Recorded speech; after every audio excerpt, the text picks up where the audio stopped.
ಎಲ್ಲ ರೈತ ಬಾಂಧವರಿಗೆ ನಮಸ್ಕಾರ. ಪರಿಸರ ಸ್ನೇಹಿ ಕೃಷಿ ಚಾನಲ್ಗೆ ಸ್ವಾಗತ. ಹೊಸಬರಾಗಿದ್ರೆ ಸಬ್ಸ್ಕ್ರೈಬ್ ಮಾಡ್ಕೊಳ್ಳಿ ಅಂತ ಹೇಳ್ತಾ, ಇವತ್ತು ಹೇಳಕ್ ಹೋಗ್ತಾ ಇರೋ ವಿಚಾರ ಗಂಜಲದ ಒಂದಷ್ಟು ವಿಚಾರ. ಗಂಜಲ, ಉತ್ತರ ಕರ್ನಾಟಕದವರು ನನಗೊಂದ್ಸತಿ ಕಾಮೆಂಟ್ ಮಾಡಿದ್ರು ಗಂಜಲ ಅಂದ್ರೆ ಏನು ಅಂತೇಳಿ. ಗಂಜಲ ಅಂದ್ರೆ ಗೋಮೂತ್ರ.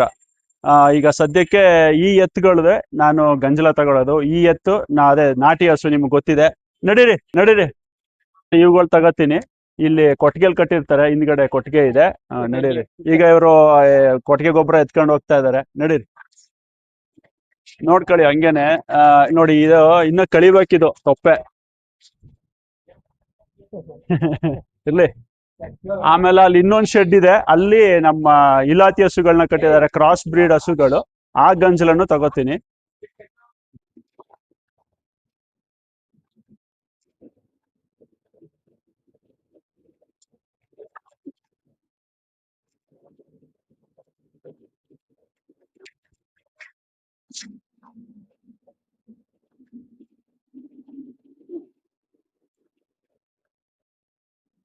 ರೈತ ಬಾಂಧವ್ರೆ, ನೋಡಿದ್ರಲ್ಲ ಈಗ. ಸೊ ಇದು ಕೊಟ್ಟಿಗೆ, ಸ್ವಲ್ಪ ಸೈಡ್ಗೆ ತೋರಿಸಿ. ಇದು ಕೊಟ್ಟಿಗೆ. ಅಲ್ಲಿ ಒಳಗಡೆ ಈಗ ಎತ್ತುಗಳು ಹೋದ್ವಲ್ಲ, ಆ ಎತ್ತುಗಳನ್ನ ಇಲ್ಲಿ ಕಟ್ಟಾಕ್ತಾರೆ. ಒಳಗಡೆ ಒಂದು ಕ್ರಾಸ್ ಬ್ರೀಡ್ ಹಸು ಸಹ ಇದೆ. ಸೊ ಬನ್ನಿ. ಈಗ ಈಗ ನೋಡಿದ್ರೆ ನೀವು, ನಾನು ಅಲ್ಲಿಂದ ಏನು ಕೊಟ್ಟಿಗೆಯಿಂದ ಬಂದಂತಹ ಗೋಮೂತ್ರ ಅಥವಾ ಗಂಜಲ, ಅದು ಬಂದು ಇಲ್ಲಿ ಶೇಖರಣೆ ಆಗುತ್ತೆ ಈ ಪಾತ್ರೆಗೆ. ನಾನು ನಿಮ್ಗೆಲ್ಲ ಗೊತ್ತಿರೋ ಹಾಗೆ, ನಾನು 15 ದಿವಸಕ್ಕೊಮ್ಮೆ ಬರೋದು ತೋಟದ ಕೆಲಸ ಮಾಡೋದಕ್ಕೆ. ಶನಿವಾರ ಭಾನುವಾರ 2 ದಿವಸ ಬಂದು ಕೆಲಸ ಮಾಡ್ತೀನಿ. ಸೊ ಬಂದಾಗೆಲ್ಲ ಇಲ್ಲಿ ಗಂಜಲ ತಗೊಂಡೋಗಿ ಇದನ್ನ ಡೈಲ್ಯೂಟ್ ಮಾಡಿ, ಅಂದ್ರೆ 1 ಲೀಟರ್ ಗಂಜಲಕ್ಕೆ 10 ಲೀಟರ್ ನೀರು ಹಾಕಿ ಇದನ್ನ ನಾನು ಸಸಿಗಳಿಗೆ ಹಾಕ್ತೀನಿ. ಒಂದು ಏನೋ ಲಿಕ್ವಿಡ್ ಫರ್ಟಿಲೈಸರ್ ತರ.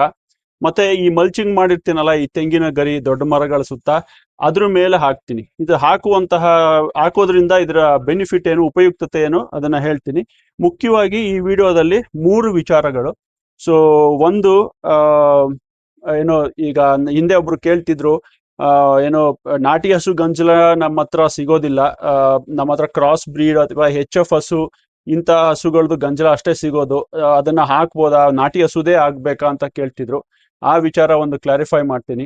ಸೊ ಎರಡನೇದು, ಈ ರೀತಿ ನಾವು ಗಂಜಲವನ್ನ ಡೈಲ್ಯೂಟ್ ಮಾಡಿ ಹಾಕೋದ್ರಿಂದ ಕಾರ್ಬನ್ ನೈಟ್ರೋಜನ್ ರೇಷಿಯೋ ಹೇಗೆ ಅದು ಬ್ಯಾಲೆನ್ಸ್ ಆಗುತ್ತೆ. ನಮ್ಮ ಮಲ್ಚಿಂಗ್ ಮಾಡಿರ್ತೀವಲ್ಲ, ತುಂಬಾ ಏನೋ ಕಾರ್ಬನ್ ಯುಕ್ತ ಮಲ್ಚಿಂಗ್, ಏನೋ ಸಾವಯವ ತ್ಯಾಜ್ಯದಿಂದ ಹೊದಿಕೆ ಮಾಡಿರ್ತೀವಲ್ಲ, ಅಲ್ಲಿ ಹೇಗೆ ಕಾರ್ಬನ್ ನೈಟ್ರೋಜನ್ ರೇಷಿಯೋ ಬ್ಯಾಲೆನ್ಸ್ ಆಗುತ್ತೆ.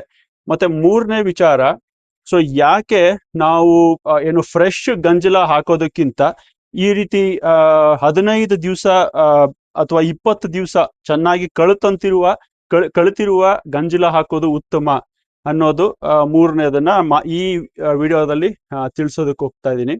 ಸೊ ಮೊದಲನೇದಾಗಿ, ಈಗ ನೋಡ್ತಾ ಇದ್ದೀರಿ, ಈಗ ನಾನು ಈ ರೀತಿ ತೋಟಕ್ಕೆ ಬಂದಾಗ, ಮನೆಗೆ ಊರಿಗೆ ಬಂದು, ಊರಲ್ಲಿ ಇದು ನಮ್ಮ ಚಿಕ್ಕಪ್ಪನ ಮನೆ. ಅವರು ಇಲ್ಲಿ ತಮ್ಮ ಹಸುಗಳು ರಾಸುಗಳೆಲ್ಲ ಕಟ್ಕೊಂತಾರೆ. ಮತ್ತೆ ಇನ್ನೊಂದಿದೆ ಅಲ್ಲಿ ಎದುರುಗಡೆ, ಅಲ್ಲೊಂದು ಶೆಡ್ ಇದೆ, ಅಲ್ಲಿ ಬರೀ HF ಹಸುಗಳಿದೆ. ನಾನು ಅದನ್ನು ಸಹ ತಗೋತೀನಿ. ಸೊ ಇದು ತಗೊಂಡು ಇದನ್ನ ಹಾಕಿ, ನನಗೆ ಸಮಯ ಇದ್ರೆ ಅದನ್ನು ತಗೊಂಡೋಗಿ ಅದನ್ನು ಸಹ ಹಾಕ್ತೀನಿ. ಸೊ ಇಲ್ಲಿ ಏನೋ ನಾಟಿ ಹಸುದೇ ಬೇಕು ಅಥವಾ HF ಹಸುದು ಸರಿ ಹೋಗಲ್ಲ, ಈ ತರ ಏನು ಇಲ್ಲ. ಇಲ್ಲಿ ಮುಖ್ಯವಾಗಿ ಲಿಕ್ವಿಡ್ ಫರ್ಟಿಲೈಸರ್ ಅಂತ ನೋಡೋದಾದ್ರೆ ಗೋಮೂತ್ರನ, ಲಿಕ್ವಿಡ್ ಫರ್ಟಿಲೈಸರ್ ಆಗಿ ನೋಡೋದಾದ್ರೆ, ನಮ್ದು ಏನು HF ಹಸು ಗಂಜಲ ಕನಿಷ್ಠ, ದೇಸಿ ಹಸುವಿನ ಗಂಜಲ ಉತ್ತಮ, ಶ್ರೇಷ್ಠ, ಈ ತರ ಏನೂ ಬರೋದಿಲ್ಲ. ನಿಜ ಹೇಳ್ಬೇಕಂತಂದ್ರೆ, ನಾವು ಈಗ HF ಹಸುಗಳಿಗೆ ಒಳ್ಳೆ ಒಳ್ಳೆ ಆಹಾರ, ಹಿಂಡಿ, ಬೂಸ, ಇಂತಹ ಪೋಷಕಾಂಶಯುಕ್ತ ಫುಡ್ ಅನ್ನ ಹಾಕ್ತಿವಿ. ಸೊ ಹಾಗಾಗಿ ಏನು ಆಹಾರ ಕೊಡ್ತೀವಿ ಅದ್ರ ಮೇಲೂ ಸಹ ಈ ಗಂಜಲದ ಪೋಷಕಾಂಶದ ಕಂಟೆಂಟ್ ಹೋಗ್ತದೆ. ಸೊ ಹಾಗಾಗಿ ಲಿಕ್ವಿಡ್ ಫರ್ಟಿಲೈಸರ್ ಅಥವಾ ಪೋಷಕಾಂಶಗಳ ಒಂದು ದೃಷ್ಟಿಯಿಂದ ನೋಡೋದಾದ್ರೆ, HF ಹಸುವಿನ ಗಂಜಲನೂ ಸಹ ಏನು ಅಷ್ಟೇ ಪ್ರಮಾಣದ ನೈಟ್ರೋಜನ್, ಮುಖ್ಯವಾಗಿ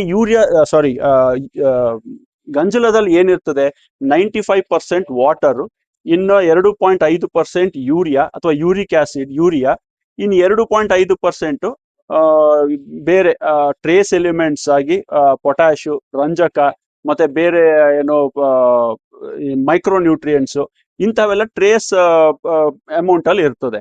ಸೊ ಈ ಅಮೌಂಟು ಹೆಚ್ ಎಫ್ ಹಸುನಲ್ಲೂ ಅಷ್ಟೇ ಇರ್ತದೆ, ನಮ್ಮ ದೇಸಿ ಹಸುನಲ್ಲೂ ಅಷ್ಟೇ ಇರ್ತದೆ.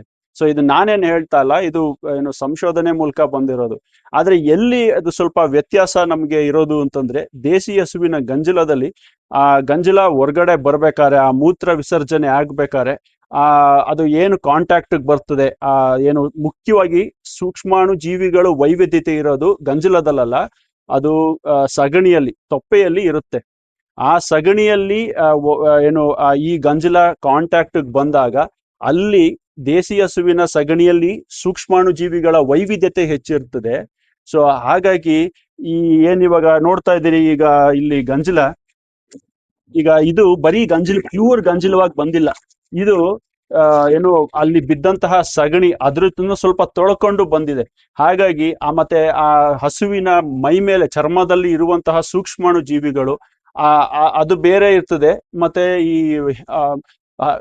ಕ್ರಾಸ್ ಬ್ರೀಡ್ ಅಥವಾ ಹೆಚ್ ಎಫ್ ಹಸುಗಳ ಮೈ ಮೇಲಿನ ಸೂಕ್ಷ್ಮಾಣು ಜೀವಿಗಳೇ ಬೇರೆ ಇರ್ತದೆ.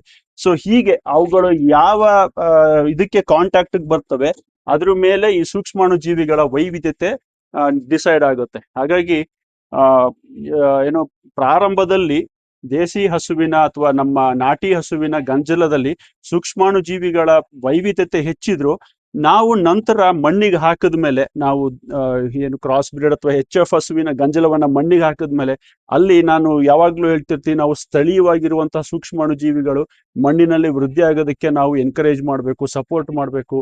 ಆ ರೀತಿಯಾದಂತಹ ವಾತಾವರಣವನ್ನ ನಾವು ಅಲ್ಲಿ ನಿರ್ಮಾಣ ಮಾಡಬೇಕು, ಸೃಷ್ಟಿ ಮಾಡಬೇಕು ಅಂತ ಹೇಳ್ತಿರ್ತೀನಿ. ಸೊ ಈ ತರ ಗಂಜಲ ಯಾವುದೇ ತುಂಬಾ ತಲೆ ಕೆಡಿಸ್ಕೋದೇನೆ ಗಂಜಲವನ್ನ ತಗೊಂಡೋಗಿ ಹಾಕಿದಾಗ ಅಲ್ಲಿ ತಕ್ಷಣಕ್ಕೆ ಸೂಕ್ಷ್ಮಾಣು ಜೀವಿಗಳಿಗೆ, ಮಣ್ಣಿನಲ್ಲಿರುವ ಸೂಕ್ಷ್ಮಾಣು ಜೀವಿಗಳಿಗೆ ಒಂದು ನೈಟ್ರೋಜನ್ ಅನ್ನ ಒದಗಿಸ್ಕೊಟ್ಟಂಗೆ ಆಗ್ತದೆ. ಯಾಕೆಂತಂದ್ರೆ ಅವುಗಳು ಸಹ ಮಲ್ಟಿಪ್ಲೈ ಆಗ್ಬೇಕು ಅಂತಂದ್ರೆ ಮಣ್ಣಿನಲ್ಲಿ, ಅವುಗಳು ಸಹ ಏನು ವೃದ್ಧಿ ಆಗ್ಬೇಕು ಅಂತಂದ್ರೆ ಅವುಗಳಿಗೂ ಪೋಷಕಾಂಶಗಳು ಬೇಕು. ಇದರಲ್ಲಿ ಸಾರಜನಕ ಇರ್ತದೆ, ಮತ್ತೆ ಬೇರೆವೆಲ್ಲ ಹಾರ್ಮೋನ್ಸ್ ಇರ್ತವೆ, ಎನ್ಸೈಮ್ಸ್ ಇರುತ್ತೆ ಇದರಲ್ಲಿ ಗಂಜಲದಲ್ಲಿ, ಮತ್ತೆ ಒಂದಷ್ಟು ಪೋಷಕಾಂಶಗಳು, ಮೈಕ್ರೋ ನ್ಯೂಟ್ರಿಯೆಂಟ್ಸ್ ಟ್ರೇಸ್ ಅಮೌಂಟ್ ಅಲ್ಲಿ ಇರ್ತದೆ. ಇವೆಲ್ಲವೂ ಅವುಗಳ ಬಿಲ್ಡಪ್ಗೆ, ಅವುಗಳ ವೃದ್ಧಿಗೆ, ವೃದ್ಧಿಸೋದಕ್ಕೆ, ಸೂಕ್ಷ್ಮಾಣು ಜೀವಿಗಳು ವೃದ್ಧಿ ಆಗೋದಕ್ಕೆ ಸಹಕಾರಿಯಾಗ್ತದೆ. ಸೊ ಹಾಗಾಗಿ ಇವನ್ನ ನಾವು ತಗೊಂಡೋಗಿ ಹಾಕಿದಾಗ ಯಾವುದೇ ನಾವು ತುಂಬಾ ತಲೆ ಕೆಡ್ಸ್ಕೋದೇನೆ ಮುಖ್ಯವಾಗಿ ನಮ್ಗೆ ಅಲ್ಲಿ ಭೂಮಿಯಲ್ಲಿ, ಜಮೀನಿನಲ್ಲಿ ಸ್ಥಳೀಯವಾಗಿರುವಂತಹ ಆ ವಲಯಕ್ಕೆ ಒಗ್ಗಿಕೊಂಡಿರುವಂತಹ ಸೂಕ್ಷ್ಮಾಣು ಜೀವಿಗಳು ವೃದ್ಧಿ ಆಗೋದು ಬಹಳ ಮುಖ್ಯ. ಹಾಗಾಗಿ ಏನು ತಲೆ ಕೆಡ್ಸ್ಕೊಳಕ್ ಹೋಗ್ಬೇಡಿ. ತುಂಬಾ ನಮ್ಗೆ ದೇಸಿ ಹಸು ಅಥವಾ ನಾಟಿ ಆಕಳಿನ ಗಂಜಲ ಸಿಗ್ತಾ ಇಲ್ಲ, ಬರೀ ಹೆಚ್ ಎಫ್ ಹಸು ಮಾತ್ರ ಇದೆ ಅಂತ ಹೇಳಿ ತುಂಬಾ ಇದ್ ಮಾಡ್ಕೋಬೇಡಿ. ಅದನ್ನು ತಗೊಂಡೋಗಿ ಹಾಕಿ ಅಲ್ಲಿ ಈ ಪೋಷಕಾಂಶವನ್ನು ಒದಗಿಸ್ತದೆ ಅಲ್ಲಿ ಸೂಕ್ಷ್ಮಾಣು ಜೀವಿಗಳು ವೃದ್ಧಿ ಆಗೋದಕ್ಕೆ. ಮತ್ತೆ